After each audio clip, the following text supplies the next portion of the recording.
Hola, ¿cómo estáis? El Señor os bendiga. Un placer nuevamente en este recorrido por los capítulos del Levítico. Estamos específicamente en el capítulo 19 y nos encontramos aquí con lo que podemos llamar reglas o normas, pautas morales de santidad, de justicia. Y en cada versículo que encontramos, brilla literalmente la intención de Dios de respeto por el otro, de dignidad por el prójimo. Israel debía necesariamente asumir un rol profético ante los demás pueblos. Este es el deseo de Dios desde el principio. Y eso queda destacado en los últimos versículos del capítulo anterior. ¿Sí? Recordemos que hablábamos ayer específicamente de todo lo que tiene que ver con las diferentes desviaciones sexuales que tenían tanto en Egipto como en Canaán, la tierra prometida, los pueblos que la habitaban. Y Dios quiere imprimir en el pueblo de Israel su carácter, su perspectiva frente a la vida. Por eso dice el final del capítulo 18, guardad pues vosotros mis estatutos y mis ordenanzas, y no hagáis ninguna de estas abominaciones, ni el natural ni el extranjero que mora entre vosotros, porque todas estas abominaciones hicieron los hombres de aquella tierra que fueron antes que vosotros y la tierra fue contaminada. No sea que la tierra os vomite por haberla contaminado, como vomitó a la nación que la habitó antes de vosotros. Es decir, Dios le estaba advirtiendo al pueblo, en Canaán hay una tierra total y plenamente corrompida. Y por ese motivo yo los estoy expulsando y los estoy trayendo a ustedes. Pero no se crean que ustedes van a llegar ahí, van a hacer lo que quieran y yo voy a estar mirando para otro lado. No. Así como la tierra, yo los voy a expulsar a ellos para que entren ustedes. Si ustedes no me obedecen, también los voy a expulsar a ustedes. Esto es literalmente lo que Dios le dice al pueblo, ¿sí?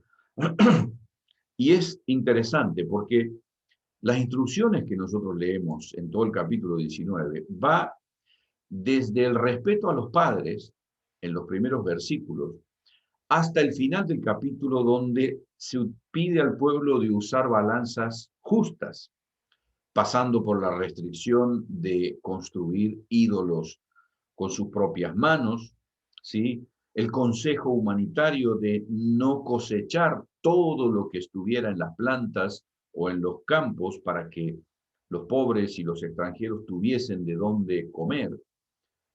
Está también la instrucción de que el robo sería castigado tanto como el chisme o el falso testimonio. Los salarios deberían pagarse, dice el jornal.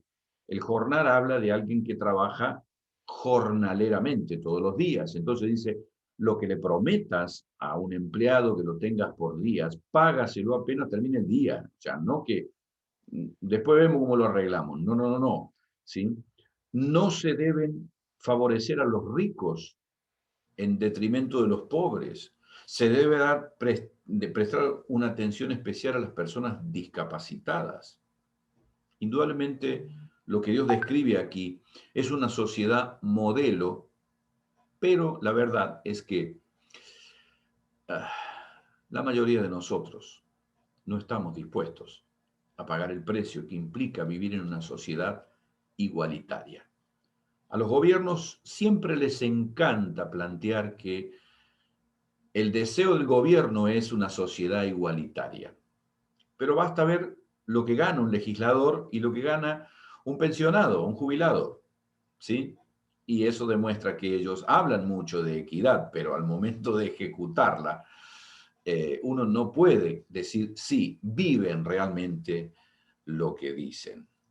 Pero bueno, esa es la realidad que vivimos en estos días, ¿sí? No es el tema que nos toca hoy de todas maneras. Como cierre del capítulo, dos temas de actualidad para la iglesia. Dice el versículo 28, no harán incisiones en sus cuerpos a causa de algún difunto, ni grabarán tatuajes sobre ustedes. Yo, el Señor. Y aquí hay un tema bastante controversial, ¿sí? ¿Por qué? Porque los tatuajes, los piercing, son prácticas mucho más antiguas de lo que la gente cree, solo que de pronto en estos últimos 20 años, 30 años, han alcanzado un auge que no tenían hace 50 años atrás, ¿sí? Hace 50 años atrás era rarísimo encontrar a alguien con un tatuaje en Occidente. Hoy, prácticamente en todas las ciudades medianamente pobladas, hay uno, dos, tres, cinco o 50 lugares donde uno puede hacerse un tatuaje, ¿sí? Es una cuestión cultural, ¿sí? Ahora, en general estos serán los jóvenes y adolescentes. Es bastante común ver esto en esta franja de edad y la mayoría de ellos están afirmando su propia identidad, su manera de decir aquí estoy yo quiero esto, yo planteo aquello. Y estas incisiones en la piel son un modelo elegido de alguna forma por esta generación para reafirmar su compromiso con algo o con alguien. Así como vemos de pronto que alguien se tatúa el nombre de la novia en el cuello o en la pierna, o el equipo de fútbol en la nuca o en el pecho, o un partido político, ¿sí? Es una moda que hay hoy en día. Y muchas veces me han preguntado, pastor, pero ¿es pecado hacerse un tatuaje? Y claro, si yo miro solo este versículo, tengo que decir sí. El Levítico dice que no hay que hacerse tatuajes. Pero ahí me encuentro con un problema.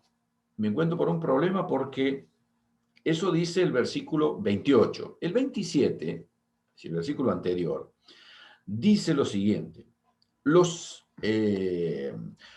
se corten el cabello en redondo, ni se despunten la barba. ¿Sí?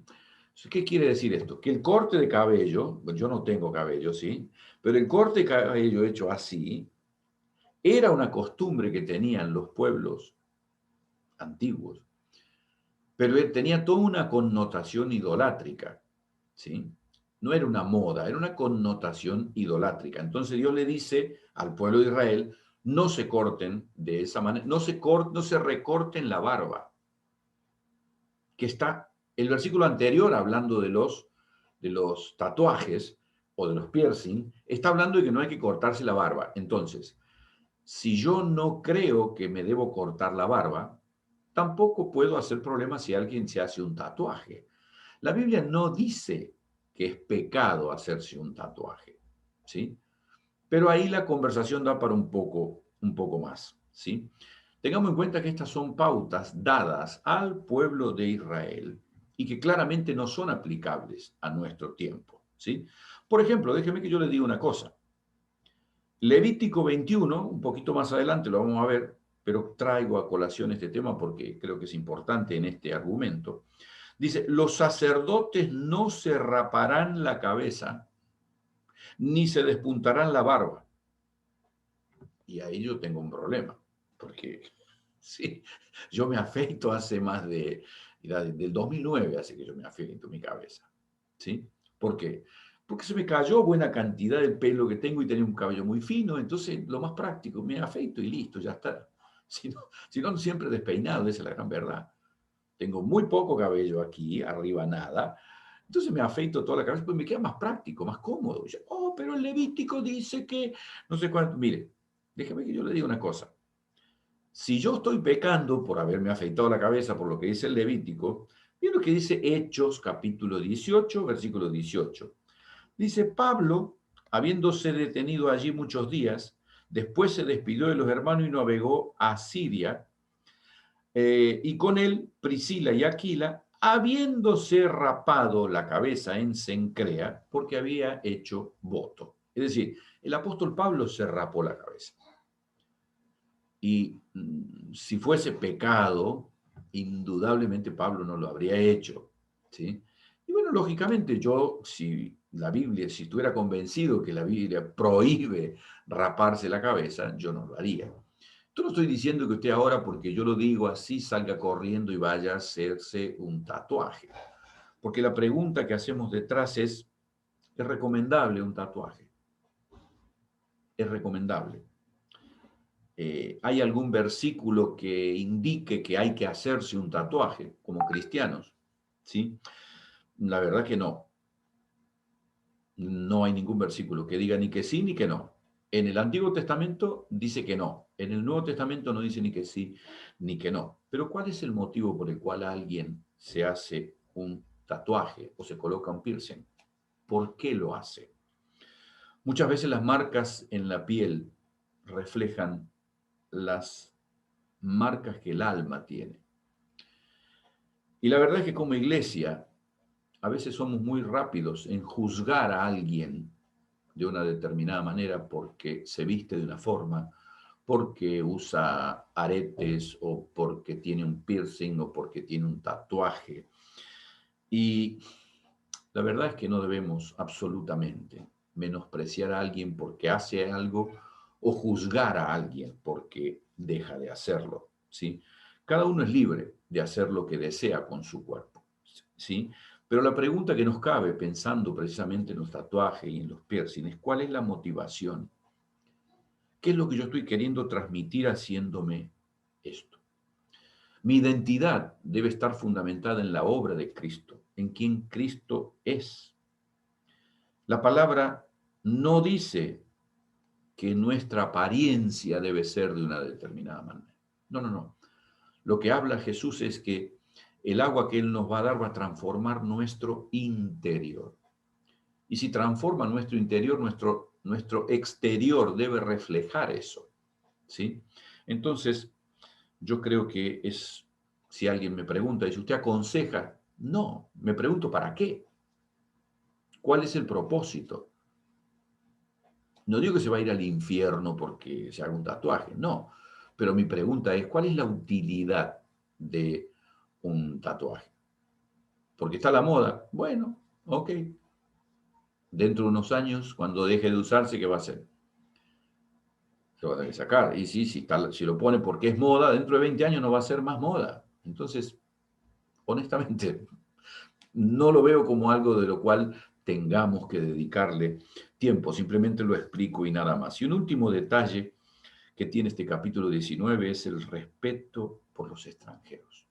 Mirad, dice el versículo, lo amarás como a ti mismo, al extranjero.